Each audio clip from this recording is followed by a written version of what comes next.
शराब घोटाला। भारतीय जनता पार्टी ने पिछले 4 साल से इस शब्द का भारतीय राजनीति में खूब इस्तेमाल किया। आज उसमें जो आदेश आया उस पर अभी चर्चा करेंगे। न्यायालय ने, हमारे जस्टिस सिस्टम ने इसमें एक बहुत ऐतिहासिक फैसला दिया है। इसके लिए मैं जुडिशरी का बहुत बहुत धन्यवाद करना चाहता हूं, जज साहब का बहुत बहुत धन्यवाद करना चाहता हूं। आज के इस माहौल में जब सारी संस्थाओं को, सारे अथॉरिटीज को डराया जा रहा है, धमकाया जा रहा है, ऐसे में इतना बड़ा न्याय करने के लिए जज साहब ने वाकई बहुत हिम्मत दिखाई है। मैं उन सभी वकील भाइयों का धन्यवाद करना चाहता हूं जिन्होंने एक एक कदम हम लोगों का साथ दिया, हमारी ये लड़ाई न्यायालय में लड़ी। मैं खासकर नाम लेना चाहता हूं, अभिषेक मनु सिंघवी साहब का धन्यवाद करता हूं, हरिहरन साहब का धन्यवाद करता हूं, रिबेका मैडम का धन्यवाद करता हूं, विक्रम चौधरी जी का, दयान कृष्णन जी का, रमेश गुप्ता जी का, शादान का, मोहित माथुर जी का, विवेक जैन, रजत, मोहम्मद इरशाद, करण, मुदित जैन, और भी कई नाम है, अगर मेरे से कुछ रह गए हो। बहुत सारे वकीलों ने हमारा साथ दिया, और उन सारे देश भर के लोगों का जिन्होंने पिछले 4 साल से जिस तरह से हमारे ऊपर अत्याचार किया जा रहा था, इतने कठिन समय में हम लोगों का साथ दिया, उनका धन्यवाद करना चाहता हूं। आप जान रहे हैं कि किस तरह से पिछले 4 साल से ईडी को, सीबीआई को, सारी संस्थाओं को इस्तेमाल करके हमारे ऊपर एक शराब घोटाला नाम का एक आरोप लगाया गया। सीबीआई ने, ईडी ने उसमें चार्जशीट फाइल की। आज कोर्ट को प्राइमा फेसी ये निर्णय लेना था कि क्या सबूत और गवाहों के बयानों के आधार पे सफिशिएंट मटेरियल है कि इसमें मुकदमा चलाया जाए। अभी मुकदमा चला नहीं था। कोर्ट को यह निर्णय लेना था कि क्या मुकदमा चलाने लायक सफिशिएंट मटेरियल है, और कोर्ट ने लगभग 600 पेज के आदेश में सारे सबूतों और सारे गवाहों को मद्देनजर रखते हुए यह कहा है कि इतना भी सबूत नहीं है, इतने भी गवाहों के बयान नहीं है, एक निक्का सा भी सबूत नहीं है कि इसमें मुकदमा तक चलाया जा सके। अगर मुकदमा चलाया जाता, 15-20 साल मुकदमा चलता, उसमें बहुत सारे गवाह बुलाए जाते, सबूत रखे जाते, उसके बाद होता, वो तो अलग बात है। कोर्ट का यह कहना है कि इतना टुच्चा केस है, इतना फर्जी केस है, इतना बेकार केस है, इतना गलत केस है। ये मैं नहीं कह रहा, ये भाषा है। आप कोर्ट का ऑर्डर पढ़िए। ये ऑर्डर जो है ये ऐतिहासिक ऑर्डर है। कोर्ट ने कहा है कि इतना फर्जी केस है, इतना फर्जी केस है, एक भी सबूत नहीं है, एक भी गवाह नहीं है कि इसमें मुकदमा भी नहीं चलाया जा सकता। ये पूरा षड्यंत्र किसने रचा, क्यों रचा? ये पूरा षड्यंत्र 2 लोगों ने मिलकर रचा, नरेंद्र मोदी जी और अमित शाह जी। और आज उन दोनों को पूरे देश से माफी मांगनी चाहिए।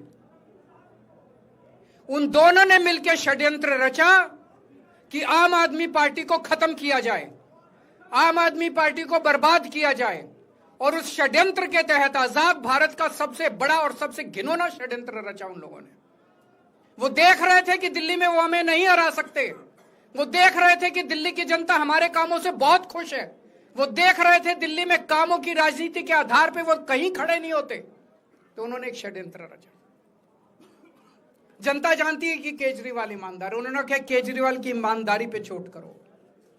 जनता जानती है कि आम आदमी पार्टी ईमानदारी, उन्होंने कहा आम आदमी पार्टी की ईमानदारी पे चोट करो।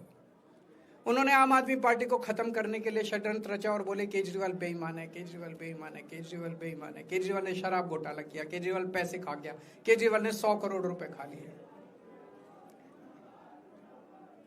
मैंने जिंदगी में केवल ईमानदारी कमाई है, मैंने जिंदगी में केवल इज्जत कमाई है, एक नया पैसा नहीं कमाया मैंने अपनी जिंदगी में। इन लोगों की तरह नहीं हूं मैंने जिंदगी में एक नया पैसा नहीं कमाया, केवल ईमानदारी कमाई है। और ये उस ईमानदारी के ऊपर चोट करना चाहते थे, उसके लिए इन्होंने षड्यंत्र रचा था। आज कोर्ट के ऑर्डर के बाद ये साबित हो गया देश के सामने, केजरीवाल कट्टर ईमानदार है, मनीष सिसोदिया कट्टर ईमानदार है, संजय सिंह कट्टर ईमानदार है, दुर्गेश कट्टर ईमानदार है, आम आदमी पार्टी कट्टर ईमानदारी है। हम नहीं कह रही है, कोर्ट ने सारे देश के सामने बोला है। कई लोग ये कहते हैं जेल से आने के बाद केजरीवाल चुप क्यों हो गया, केजरीवाल गायब हो गया, केजरीवाल कहां गया। मैं कोई नेता नहीं हूं, मैं कोई पॉलिटिशियन नहीं हूं। पॉलिटिशियन को फर्क नहीं पड़ता, उनको 4 गाली दे दो, मोटी चमड़ी होती है उनकी। मैंने जिंदगी में केवल ईमानदारी कमाई है। मेरे को जब कोई बेईमान बोलता है मुझे फर्क पड़ता है, मेरे को जब जेल भेजा जाता है, मेरे परिवार के ऊपर ताने मारे जाते हैं, मेरे को फर्क पड़ता है, केजरीवाल को फर्क पड़ता है। इसलिए मैंने तय किया था कि जब सारे देश के सामने मैं निर्दोष साबित हो जाऊंगा तब तक मैं चुप रहूंगा। आज मेरे दिल से बहुत बड़ा बोझ उतर गया। मैं मोदी जी को कहना चाहता हूं, मोदी जी आपने हमारे ऊपर इतने केस कर लिए, आपने ईडी छोड़ दी, आपने सीबीआई छोड़ दी, आपने पुलिस छोड़ दी, आपने इनकम टैक्स छोड़ दिया हमारे पीछे, आपने जेल भेज दिया हमारे 5 सबसे बड़े नेताओं को। आम आदमी पर एक समय ऐसा था जब आम आदमी पार्टी के सबसे टॉप के 5 नेता जेल में थे एक साथ। उसके बाद भी केजरीवाल का कुछ नहीं बिगाड़ सके। अब तो एक ही तरीका बचा है मोदी जी केजरीवाल से निपटने का, केजरीवाल का कत्ल करवाना पड़ेगा, केजरीवाल की हत्या करवानी पड़ेगी। उसके अलावा अब केजरीवाल आपसे संभलने वाला नहीं है। अब आपके बस का नहीं है केजरीवाल, आपने सब कुछ करके देख लिया, अब केजरीवाल का कत्ल ही करवाना पड़ेगा। और एक तरीका है, मैं पहले भी बोल चुका, लेकिन वो मोदी जी के बस का नहीं है। मैंने 500 स्कूल बनवाए दिल्ली में, आप 5000 स्कूल बनाओ। मैंने दिल्ली की सड़कें अच्छी करी, आप पूरे देश की सड़कें ठीक कर दो, देखो केजरीवाल को कोई पूछेगा ही नहीं। केजरीवाल ने 200 मोहल्ला क्लिनिक बनाए, आप 20,000 मोहल्ला क्लिनिक बनाओ, आप तो देश के प्रधानमंत्री हो। अरे अच्छे काम करो ना। वो नहीं होता मोदी जी से, वो मोदी जी से नहीं होता। मैं उनको कहना चाहता हूं, प्रधानमंत्री जी, केवल सत्ता की जो प्रधानमंत्री मोदी जी की और अमित शाह जी की सत्ता की हवस है, ये उसका नतीजा है जो ये षड्यंत्र रचा गया। और इस षड्यंत्र का मैं बहुत छोटा हूं, हमारे परिवार ने बहुत भुगत भोगी है। मैं जेल गया, मेरी मां बीमार रहती है बहुत ज्यादा, उसको अस्पताल में एडमिट कराना पड़ा, बहुत रोई मेरी मां, बहुत रोई। इनकी पत्नी मनीष सिसोदिया जी की पत्नी, उनको मल्टीपल स्क्लेरोसिस डिजीज है, सब लोग जानते हैं। जब सुप्रीम कोर्ट में केस चल रहा था, संजीव खन्ना जी ने कहा कि बहुत गंदी बीमारी है, उनके नीचे का पूरा पोर्शन काम नहीं करता और धीरे धीरे बीमारी बढ़ती जा रही है। हमारे परिवार ने बहुत भुगता है, लेकिन वो इंपॉर्टेंट नहीं है, हम इंपॉर्टेंट नहीं है, हमारा परिवार भी इंपॉर्टेंट नहीं है। लेकिन मोदी जी और अमित शाह जी के षड्यंत्र का खामियाजा जो दिल्ली भुगत रही है, दिल्ली के 3 करोड़ लोग भुगत रहे हैं, उसकी भरपाई कौन करेगा? आज दिल्ली में कहीं चले जाओ, सारी सड़कें टूटी पड़ी हैं, अस्पतालों में दवाइयां मिलनी बंद हो गई हैं, मोहल्ला क्लिनिक बंद किए जा रहे हैं, स्कूलों का बुरा हाल हो रहा है। पूरे दिल्ली में पोल्यूशन इतना ज्यादा कभी दिल्ली की जनता ने नहीं देखा था।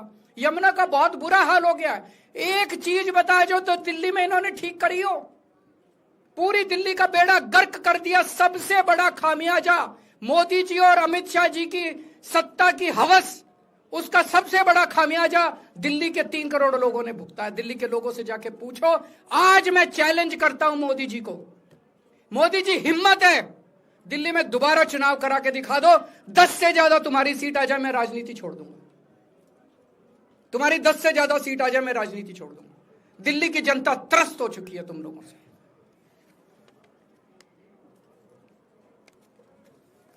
मैं मोदी जी को कहना चाहता हूं, अगर आपने सत्ता हासिल करनी है, कुछ पॉजिटिव काम करके सत्ता हासिल करो। आज देश के सामने इतनी बड़ी बड़ी समस्याएं हैं। आज देश का युवा दुखी है, देश का व्यापारी दुखी है, देश का उद्योगपति दुखी है। आज अमेरिका हमें आंखें दिखा रहा है। मोदी जी की हिम्मत नहीं है जो ट्रंप के खिलाफ एक शब्द बोल दें। ट्रंप के खिलाफ रोज ट्रंप गालियां देता है मोदी जी को, रोज ट्रंप गालियां देता है भारत को, रोज ट्रंप गालियां देता है हमारे देश को। मोदी जी के हमारा प्रधानमंत्री भीगी बिल्ली बना हुआ है। अरे देश संभालिए ना। आपको हमने देश चलाने को दिया था और आप केजरीवाल में उलझ गए, आप आम आदमी पार्टी में उलझ गए। पॉजिटिव काम करके सत्ता हासिल कीजिए, ये नेगेटिव काम करना बंद कीजिए। अगर आपके कोई एक दो प्रश्न है तो। क्या आपको उम्मीद है कि आप ईडी के मामले को भी? ईडी मामला खत्म हो गया। सीबीआई के मामले के बेस पे ईडी था, वो अब फॉर्मेलिटी बची है। हम अगले हफ्ते एप्लीकेशन डालेंगे, ईडी का मामला खत्म हो जाएगा। कांग्रेस कह रही है कि ये बीजेपी ने जो है कांग्रेस को नुकसान पहुंचाने के लिए आपको जो है राहत दिलवा दी है। मैं आपसे पूछना चाहता हूं, केजरीवाल जेल गया, रॉबर्ट वाड्रा जेल गया, संजय सिंह जेल गया, क्या राहुल गांधी जेल गया? मनीष सिसोदिया जेल गया, सोनिया गांधी जी जेल गई? किस मुंह से बात करते हैं? शर्म नहीं आती कांग्रेसियों को? ले जाए, वो तो ले जाए, उनका हक है। सुप्रीम कोर्ट भी जाएंगे, हाई कोर्ट भी जाएंगे। जैसे निचली कोर्ट में न्याय हुआ, ऐसे ऊपरी कोर्ट में भी न्याय हुआ। जब कोई सबूत है ही नहीं, जब कोई गवाह है ही नहीं, तो ऊपर के कोर्ट में भी कहां से लाएंगे सबूत, कहां से लाएंगे गवाह? आज कोई छोटा मोटा उन्होंने डिस्चार्ज कर दिया है हमें, उन्होंने कहा कोई आरोप ही नहीं बनता। इसके अलावा जो इन्वेस्टिगेटिंग ऑफिसर सीबीआई के ऊपर उन्होंने, कोर्ट ने टिप्पणी की है कि सीबीआई अपने दोषी अधिकारियों के खिलाफ डिसिप्लिनरी एक्शन, कभी ऐसा ऑर्डर देखा है? इसका मतलब कितना फर्जी मुकदमा था कि सीबीआई के अफसरों के खिलाफ डिसिप्लिनरी एक्शन लिया जाएगा। आप कुछ कहना चाहते हैं? सर, बीजेपी कह रही है कि